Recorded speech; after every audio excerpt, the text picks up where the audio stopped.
Puberdade. Puberdade tem a ver com a passagem da infância, biologicamente falando, para a idade adulta. Então, em termos mais sociológicos, culturais, comportamentais, a gente vai falar de adolescência. A adolescência é um fenômeno mais complexo, mais amplo, né? Mas a puberdade é quando, começam a aparecer os pelinhos, aonde? Os pelos pubianos, por exemplo. Então, na menina nasce o botãozinho, às vezes o menino também. No meu caso, eu tive o azar de nascer um botãozinho aqui assim, aí aquilo doía, incomodava, fui no médico, não, é normal. Aí, como é que passa? Não, daqui uns 2, 3 anos passa. Eu, putz, né? Então, a puberdade é uma alteração hormonal, a hipófise deve comandar a liberação de outros hormônios que vão fazer as gônadas e sei lá o que mais produzirem também hormônios, ou outras estruturas produzir hormônio de crescimento, né? Então vai ter os estirões. Então a menina, né, é muito marcada a ideia da menarca, da primeira menstruação, né?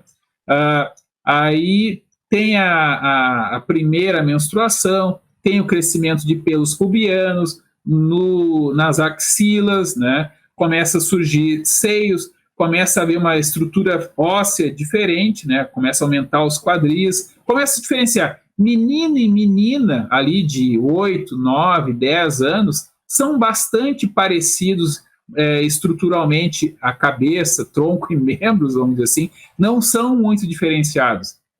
A partir da puberdade, ali dos 11, 12, 13 anos, mais ou menos por essa faixa, vai começar a haver essas alterações hormonais, comandadas desde o sistema cerebral ali, que começa a ordenar outras glândulas a fazer o seu trabalho, né? E o mais dramático, então, vai ser a diferenciação sexual. A gente vai pensar muito, começa a surgir os pelos, né? O pênis aumenta, a vulva também se altera, as estruturas, várias coisas alteram, o desejo também aumenta, né? E aí começa a haver também um fenômeno psicológico da puberdade, que é a adaptação dessa criança que estava acostumada com um corpo que não crescia há bastante tempo, porque uma criança ela não cresce continuamente, ela tem estirões de crescimento dentro da infância, com a puberdade e depois no final da puberdade, no caso mais dos homens. Então, os dois têm estirões de crescimento na infância. Então, tem aquela fase que a criança cresce muito e depois estabiliza. A puberdade vai pegar a criança que já se acostumou com aquele corpo, que se acostumou com essa identidade de criança e vai fazer uma bagunça geral, porque ela estava acostumada com um corpo de criança e, de repente, começam a surgir coisas novas, diferentes, das quais as pessoas não falam muito, e ela meio que tem que se virar com isso. Hoje em dia, não sei como é que é, porque as crianças hoje têm acesso ilimitado, né, à internet. Então, muitas curiosidades que a gente buscava conversando uns com os outros ou lendo, hoje em dia devem resolver isso através da internet. Mas a questão é, o que eu posso fazer? Eu posso engravidar? Como é que engravida? Como é que isso vai crescer mais? Vai crescer menos? Mas isso agora está fedendo? Tem uma série de coisas que geram uma perda, um luto na criança, que é daquela identidade a qual ela estava acostumada. Então, a puberdade, ela traz um monte de complicação para o ser humano, né? Que é a perda de uma identidade de criança e uma identidade nova, que não é ainda de adulto, vai levar muito tempo para ser uma identidade de adulto, mas aí a gente começa a entrar na complexidade não mais da puberdade, e sim a complexidade da adolescência. A adolescência, ele é um fenômeno muito longo, quanto mais complexa e diferenciada é a cultura. Então, na nossa cultura brasileira, a adolescência com certeza vai além dos 22 anos, e não é só na classe média ou alta, é um fenômeno generalizado de que as pessoas levam muito mais tempo para amadurecer, porque a noção de uma identidade adulta ela é muito mais fluida, muito mais vaga, não tem aquela ideia de que aos 20 anos tu vai estar com muita vontade de transar e tu vai te casar porque é a maneira de ter acesso ao sexo, e aí ao se casar tu vai ter que cuidar da tua família, a mulher vai engravidar, vai ter os filhos, o cara vai ter que trabalhar para conseguir dinheiro. Essa identidade masculina adulta ou feminina adulta, ela é mais confusa. Até se brinca tragicomicamente que em comunidades mais primitivas, como por exemplo a comunidade de favela, né, muitas vezes as meninas adolescentes querem engravidar logo para poderem ser vistas como adultas. Claro que elas não são vistas como adultas, mas existe aquela ideia. Não, essa aqui é mãe, ela tem que cuidar da criança, não vamos encher o saco dela. Então, esse fenômeno complexo já não é exatamente puberdade. Aí é o fenômeno muito mais complexo da adolescência. Sim, nós certamente teremos um verbete aqui no futuro sobre a adolescência, mas vamos tratar da puberdade, porque eu quero tratar do fenômeno social aqui. A puberdade está associada na maior parte das culturas, e tanto faz culturas ditas primitivas, que não é um bom termo, ou seja, as culturas pouco complexas, as tribais, eu prefiro chamar assim, quanto as culturas complexas. Tem várias civilizações na antiguidade para comparar. E ela é povoada de ritos de passagem. O que o Scruton fala, né? Nós temos que retomar os ritos de passagem, eles são essenciais. Por que é um rito de passagem? Porque ele é uma fronteira, você define muito bem, do ponto de vista biológico, ele é uma fronteira demarcatória muito clara e de enormes efeitos psicológicos e coisa e tal. Porque a puberdade, tecnicamente, é exatamente isso. A primeira ejaculação do homem é quando o homem começa a produzir espermatozoides, e a ponto de ejacular, e que aqueles espermatozoides possam ser férteis, né? Importante isso, para deixar a demarcação, que pode haver antes um negocinho lá, mas não é fértil. E a mulher também passa a ser fértil, ela passa a ovular, né? Indicando que a gente fala em menstruação, menarca, mas é ovulação. A menstruação é a expulsão do óvulo não fecundado. A mulher pode vir a não ter uma primeira menstruação. Se ela for fecundada, ela pode ter um filho antes de ter a primeira menstruação, se o primeiro óvulo que ela liberar for fecundado. Isso a gente faz com os outros mamíferos que a gente cria. A gente não chega. Uma vaca não tem menstruação, porque vai fecundá-la tão logo ela solte o primeiro óvulo. Bom, dito isso, e claro, a vaca ela indica o cio, né? A fêmea humana não indica o cio. Embora tenha uma correlação, aí você vai explicar e tal, já falou sobre isso em outros programas. Bom, chamado ciclo, né? A mulher tem essa variação de hormônio em função do ciclo, que é um resquício dos outros mamíferos também. Até aí nós estamos na questão biológica e uma pequena correlação comportamental, do impacto psicológico. Agora vamos para o sociológico. Nós estamos na sociedade, a partir do politicamente correto, a partir de todo esse hegelismo transformado em ideologia geral, excesso de sensibilidade. Como diz o Darwin, podres de mimados. E esse excesso de sensibilidade, nós vamos associar uma coisa interessante. Antigamente, a criança não era muito respeitada. Se você pegar a França do século XVIII, o pessoal fazia sexo na frente das crianças, dizia palavrão na frente das crianças. A criança era... Os alemães trouxeram isso até muito recentemente. Aquela coisa, não, criança é criança. Ou tinha aquela ideia também muito comum, crianças normais, pelo menos, que são que nem repolhos. Você dá água, eles crescem. Essa frase é do Tessa, do Gustavo Tessa, que é meu amigo. Bom, então, isso era tranquilo, essa relação. Depois, com a cidade pueril, com La Salle, com todas as influências cristãs, principalmente, com os ritos de passagem, e aí remetendo também às sociedades chamadas tribais, passou-se a atribuir. A criança tem uma sensibilidade, e a gente tem que respeitar a sensibilidade da criança. A criança não deve ser apresentada a tudo. Ela deve ser poupada de certas coisas, de certos confrontos, de ir para a guerra, enfim, de uma série de coisas. Ela tem que ter respeitado a sua sensibilidade. Depois nós transferimos isso para o termo adolescência. Criamos o termo adolescência, que é um termo bastante recente. A puberdade é muito antigo, porque é uma descrição de um fato biológico. Mas a adolescência não é tão antiga assim. É um conceito recente.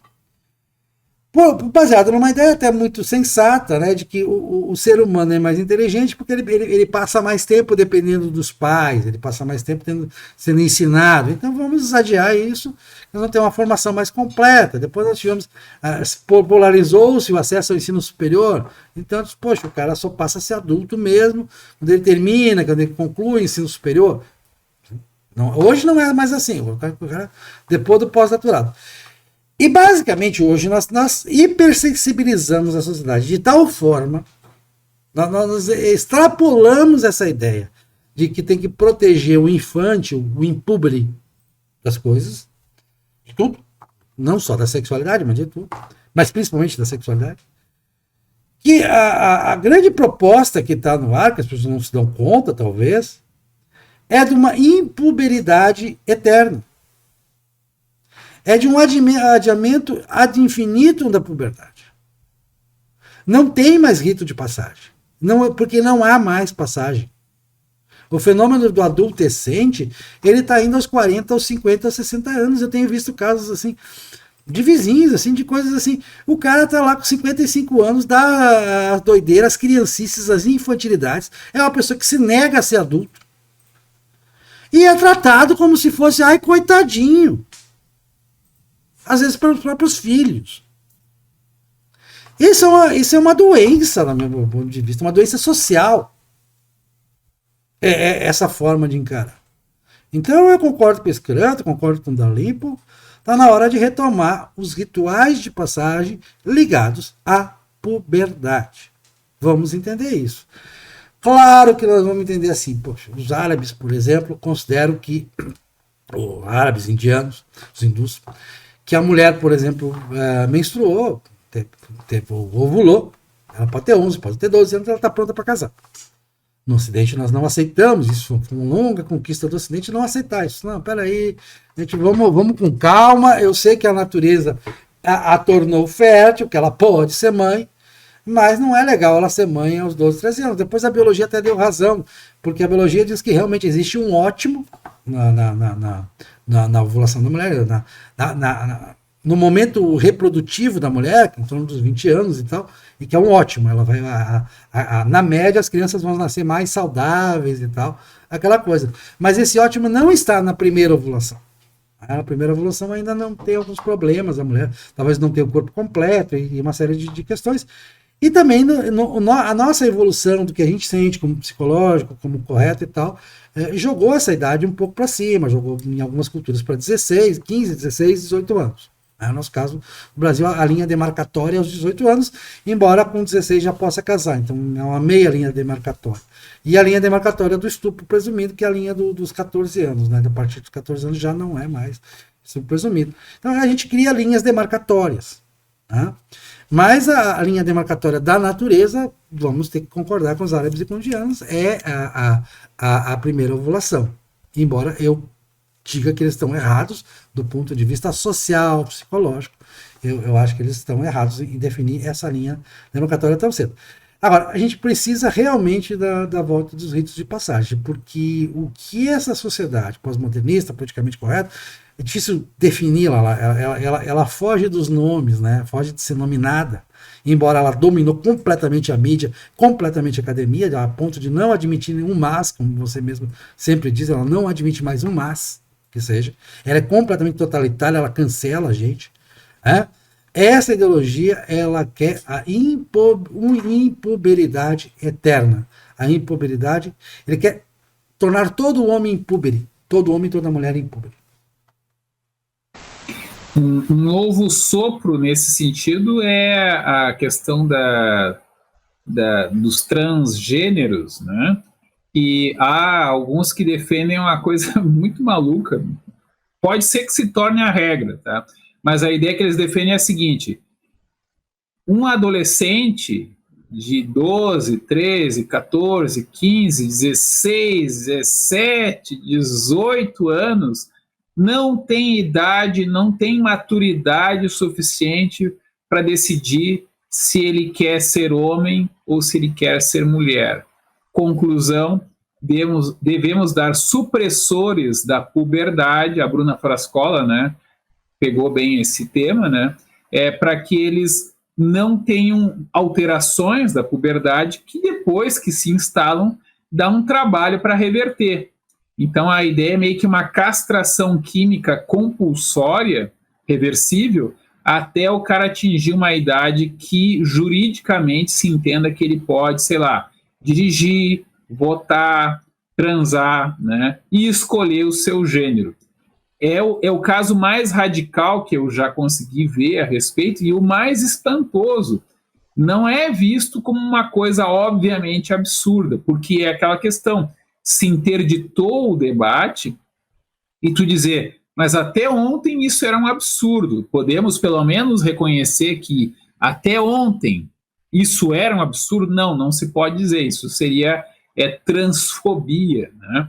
Então, a ideia da puberdade, ela é uma ideia muito biológica, é uma ideia bem marcada. Olha, começa a haver mensagens hormonais para outras glândulas também começarem a produzir os hormônios que vão fazer a diferenciação do homem e da mulher, né? A criança já tem uma certa diferenciação, porque lá na fase fetal já há hormônios que vão, e receptores que vão ter que reagir a esses hormônios, que vão fazer com que se desenvolvam das mesmas estruturas básicas, digamos assim, fetais ou embriológicas, vai se gerar mamilo de homem e de mulher. Nessa fase não tem diferença.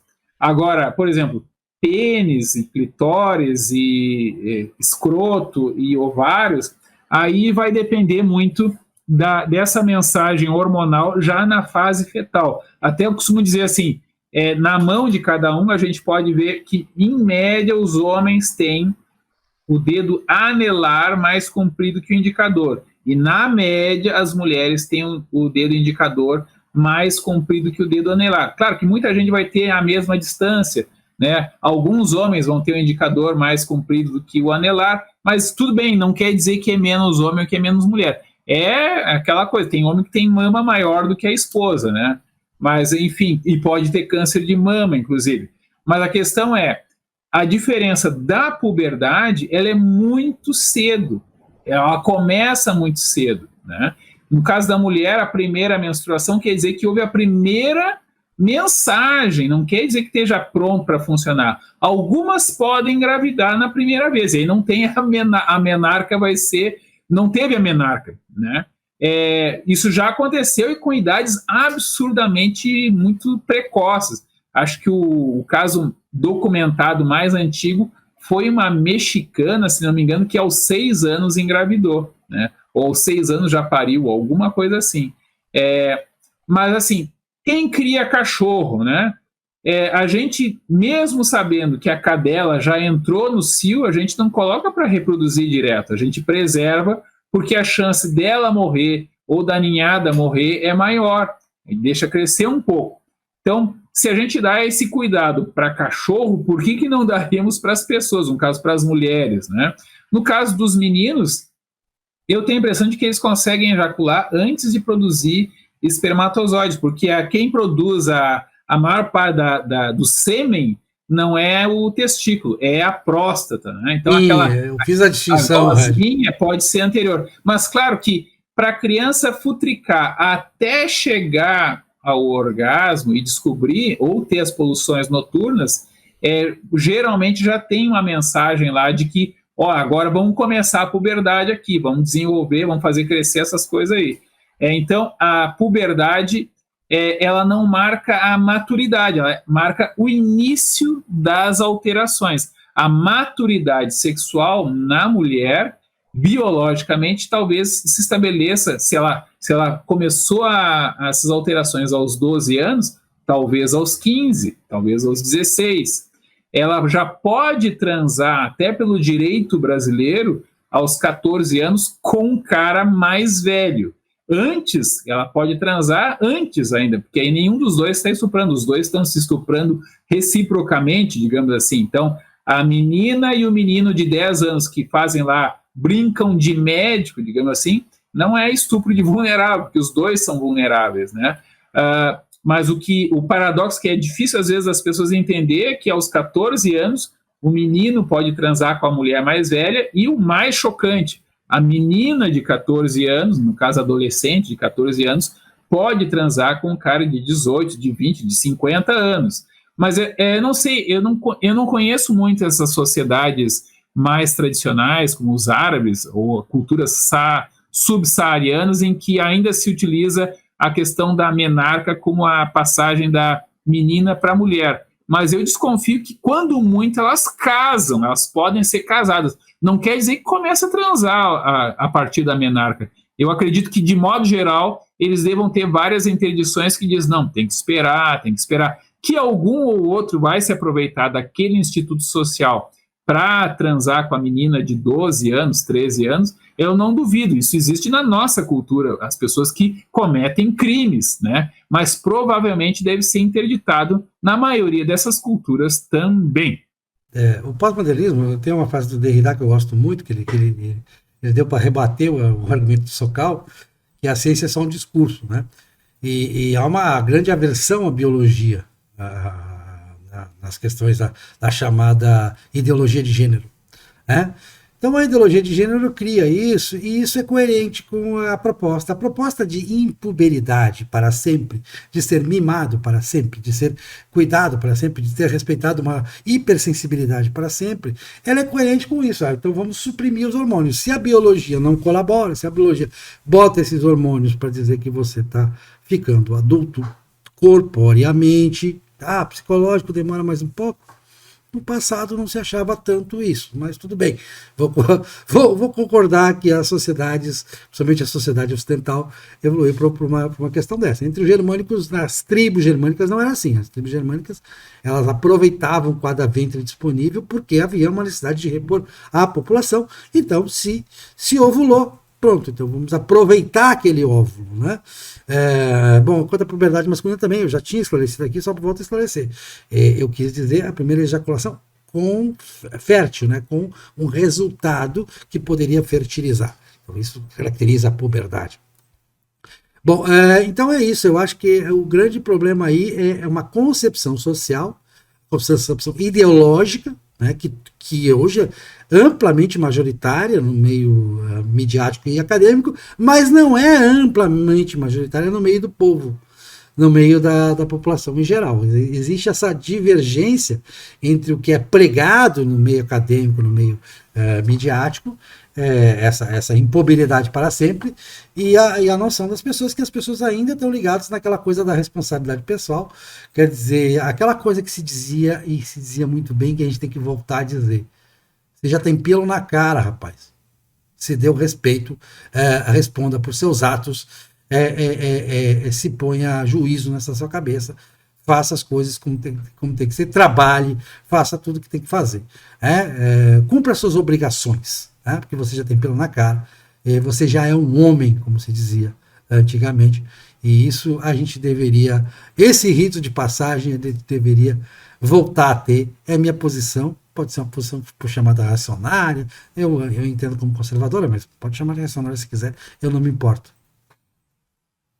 Não fica tão preocupado com o pessoal acadêmico, porque tem um mecanismo de defesa muito eficaz e que mantém eles, na prática, menos doentes do que no discurso, que é a hipocrisia.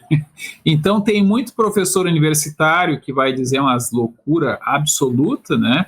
Mas, como pai de família, como mãe de família, ela vai usar do velho e tradicional e preconceituoso bom senso. Ou seja, não, meu filho, não faz isso. Não, minha filha, pensa bem, né? Ela não, talvez, de fato, tenha uma atitude positiva de maior acolhimento, né? Embora eu até ache que o maior acolhimento, ele, às vezes, não poda no momento adequado uma doença mental que, num ambiente cultural desfavorável, aquilo tende a prosperar mais do que no outro.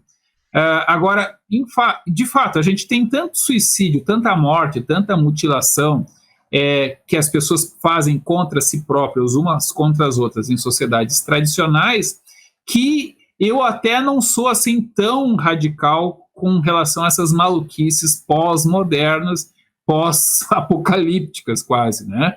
Mas eu ainda acho que sim, ressalvado que muita gente se mutilou, se suicidou, se mortificou dentro de perspectivas tradicionais, as mais diversas, do Ocidente e fora do Ocidente, e não quer dizer que tudo que se propõe agora seja libertação, muito pelo contrário. Essa ideia, por exemplo, de suprimir por padrão a puberdade é uma loucura, né? Não duvido que não seja incorporada em alguns grupos, né? Mas eu acho que tem baixíssima probabilidade, porque, como tu bem observaste, o cidadão comum vê isso com horror, né? E os acadêmicos que fingem concordar, quando conversam em particular com a gente, dizem, não, aqui eu não vou falar, porque senão eu vou ser perseguido. Mas muitos deles acham que é loucura também. Mas é aquilo que a gente já comentou em outros programas. Houve uma interdição do debate, há um policiamento, e aí o paradoxo é que algumas ideias muito radicais, e eu diria até muito idiotas, né, elas parecem que foram naturalizadas, né? No afã de criticar defeitos das sociedades tradicionais, se naturalizou absurdos simplesmente simétricos, né? Então essa ideia da supressão da puberdade, ela entra, espero eu, para o rol de curiosidades de quão longe as pessoas vão nessas maluquices, mas não me parece que tenha qualquer chance de se tornar um fenômeno dominante. Tomara, viva a puberdade.